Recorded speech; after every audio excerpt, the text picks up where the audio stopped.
اشرفی stories کے دوستو السلام علیکم ورحمۃ اللہ۔ جی تو میرے پیارے دوستو، آج کی ویڈیو میں ہم آپ کو بتائیں گے قوم سبا کون تھی اور اس قوم پر اللہ تعالیٰ کا عذاب کیوں نازل ہوا، اور اللہ تعالیٰ نے اس قوم پر کس قسم کا عذاب نازل کیا، اور ان کی نسل اب کہاں واقع ہے، اور ان کا مذہب کیا تھا،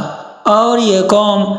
مزدوری کے طور پر کیا کام کرتے تھے۔ تو پھر دوستو، اس ویڈیو کو مزید ڈسکس کرنے سے پہلے آپ لوگوں سے درخواست ہے کہ اگر آپ نے ابھی تک ہمارے چینل کو سبسکرائب نہیں کیا تو ہمارے چینل کو سبسکرائب کر دیں اور بیل آئیکن کو بھی پریس کر دیں تاکہ آپ کو اس طرح کی اسلامی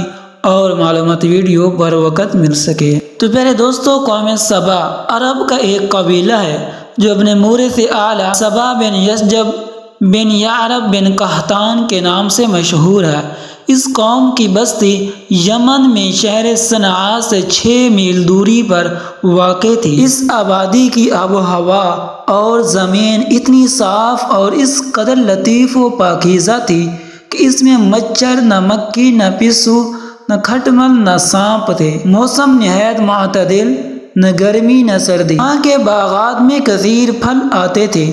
کہ جب کوئی شخص سر پر ٹوکرا لے کر گزرتا تو بغیر ہاتھ لگائے قسم قسم کے پھلوں سے اس کا ٹوکرا بھر جایا کرتا تھا۔ غرض یہ قوم بڑی فارغ البالی اور خوشحالی میں امن و سکون اور آرام و چین سے زندگی بسر کرتی تھی، مگر نعمتوں کی کثرت اور خوشحالی نے اس قوم کو سرکش بنا دیا تھا۔ اللہ تعالیٰ نے اس قوم کی ہدایت کے لیے یک کے بعد دیگرے 13 نبیوں کو بھیجا جو اس قوم کو خدا کی نعمتیں یاد دلا کر اس واحد معبود لا شریک کی عبادت کرنے کا حکم دیا۔ تو پھر دوستو، انطاکیہ ملک شام کا ایک بہترین شہر تھا جن کی فصیلیں سنگین دیواروں سے بنی ہوئی تھیں اور پورا شہر 5 پہاڑوں سے گھیرا ہوا تھا، اور شہر کی آبادی کا رقبہ 12 میل تک پھیلا ہوا تھا۔ حضرت عیسیٰ علیہ السلام نے اپنے حواریوں میں سے 2 مبلغوں کو تبلیغ دین کے لیے اس شہر میں بھیجا۔ ایک کا نام صادق، دوسرے کا نام مصدوق تھا۔ جب یہ دونوں شہر میں پہنچے تو یاد دلا کر عذاب الہی سے ڈراتے رہے، مگر ان سرکشوں نے خدا کے مقدس نبیوں کو جھٹلا دیا، اور اس قوم کا سردار جس کا نام حماد تھا وہ اتنا متکبر اور سرکش آدمی تھا کہ جب اس کا لڑکا مر گیا تو اس نے آسمان کی طرف تھوکا اور اپنے کفر کا اعلان کر دیا،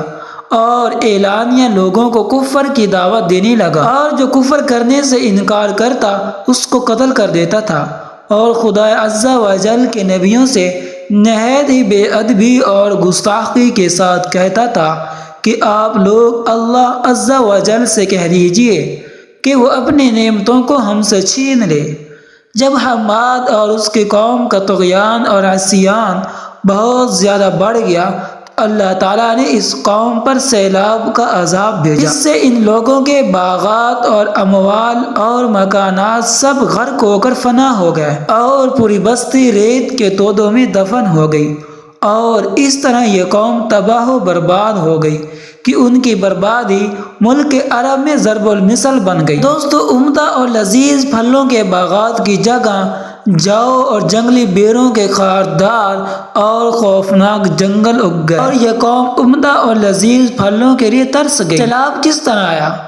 بہت ساری اقوال اس کے بارے ہیں۔ قوم سبا کی بستی کے کنارے پہاڑوں کے دامن میں بند باندھ کر ملکہ بلقیس نے 3 بڑے بڑے تالاب نیچے اوپر بنا دیے تھے۔ ایک چوہے نے خدا عز و جل کے حکم سے بند کی دیوار میں سوراخ کر دیا،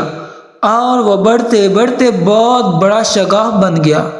یہاں تک کہ بند کی دیوار ٹوٹ گئی، اور ناگہاں زوردار سیلاب آ گیا۔ بستی والے اس سوراخ اور شگاف سے غافل تھے اور اپنے گھروں میں چین کی بانسری بجا رہے تھے کہ اچانک سیلاب کے دھاروں نے ان کی بستی کو غارق کر ڈالا، اور ہر طرف بربادی اور ویرانی کا دورہ ہو گیا۔ اللہ تعالیٰ نے قوم سبا کے اس ہلاکت آفرین سیلاب کا تذکرہ فرماتے ہوئے قرآن مجید میں یہ ارشاد فرمایا جس کا مفہوم یہ ہے کہ بے شک قوم سبا کے لیے ان کی آبادی میں نشانی تھی 2 باغ، دائیں اور بائیں اپنا رب کا رزق کھاؤ اور اس کا شکر ادا کرو، پاکیزہ شہر اور بخشنے والا رب۔ تو انہوں نے منہ پھیرا تو ہم نے ان پر زور کا سیلاب بھیجا اور ان کے باغوں کے عوض 2 باغ انہیں بدل دیے، جن میں بکتا، جن میں بدمزہ میوے اور جاؤں اور کچھ تھوڑی سی بیریاں، ہم نے انہیں یہ بدلہ دیا۔ ان کی ناشکری سزا اور ادا دیتے ہیں اسی کو جو ناشکرا ہے۔ قوم سبا کی یہ ہلاکت اور بربادی ان کی سرکشی اور خدا عز و جل کی نعمتوں کی ناشکری کے سبب سے ہوئی۔ ان کی بدعمالیاں اور خدا عز و جل کے نبیوں کے ساتھ بے ادبیاں اور گستاخیاں جب بہت بڑھ گئیں تو خداوند قہار اور جبار کا قہر و غضب عذاب بن کر سیلاب کی صورت میں آ گیا اور ان کو تباہ و برباد کر گیا۔ سچ ہے نیکی کا اثر آبادی اور بدی کا اثر بربادی سے ہے، لہٰذا ہر نعمت پانے والی قوم کو لازم ہے کہ خدا کی نعمتوں کا شکر ادا کرے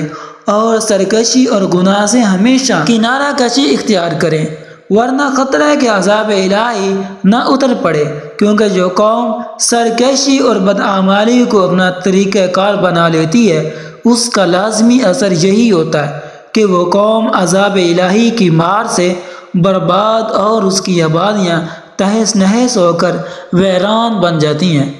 تو میرے دوستو، یہ مختصر سا واقعہ تھا جو کہ قوم سبا کے متعلق ہم نے بتایا، اور ان کی سرکشیاں اور اللہ تعالیٰ کی ان پر کیسی کیسی نعمتیں تھیں، لیکن وہ ناشکرے تھے، انہوں نے اللہ کی نعمتوں کا شکر بجا نہ لائے، تو اللہ تعالیٰ نے ان کی ان بدعمالیوں اور اپنے پیارے نبی کی بے ادبی اور گستاخی کے بدلے اللہ نے ان پر کیسا عذاب نازل کیا۔ تو پیارے دوستو، یہ مختصر سی ویڈیو امید ہے کہ آپ کو پسند آئی ہوگی۔ اگر پسند آئی تو لائک کر دیں اور ایک اچھا سا کمنٹ کر دیں۔